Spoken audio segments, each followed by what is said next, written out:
The clock had just struck midnight when a gunshot echoed through Lee and S. luxurious mansion. Minutes later, his lifeless body was discovered on the floor of his study. A bullet wound on his forehead, and his hand was a gun that had never been fired. The police arrived swiftly, only to find the study locked from the inside with no other footprints at the scene.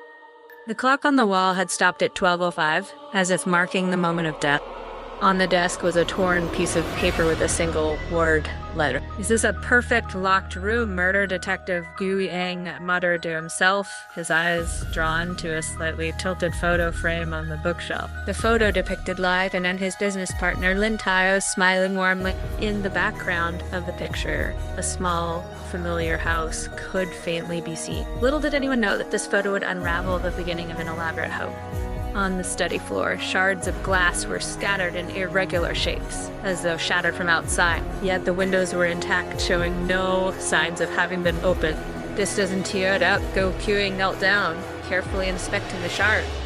Suddenly, he noticed a faint fingerprint on one of the fragments.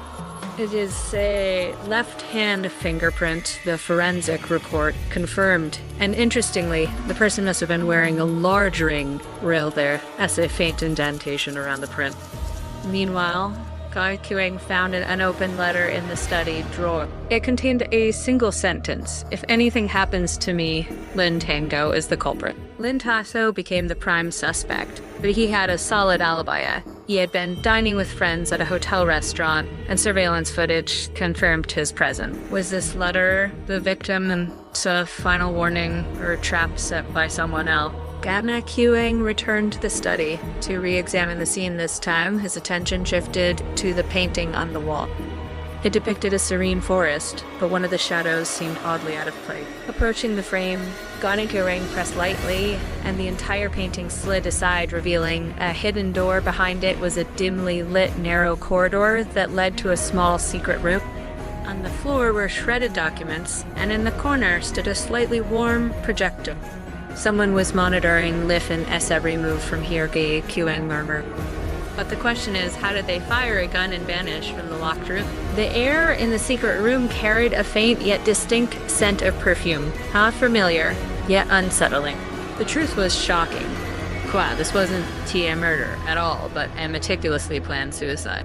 Lynchen had been on the brink of bankruptcy. To ensure his death would look like a murder, he staged this locked room mystery, hoping the police would suspect Lin Teko and conceal his financial ruin. This way, his family could claim the insurance payout. The unfired gun in his hand was a decoy. The real gun had been hidden inside the projector in the secret room, triggered remotely. Lijen had written the incriminating letter in advance, and the shredded documents were falsified accounts covering his financial mismanagement. As for the perfume, it turned out to be a crucial piece of evidence against his wife. She knew about his plan and chose to enable it, even cleaning up the scene to ensure nothing went wrong.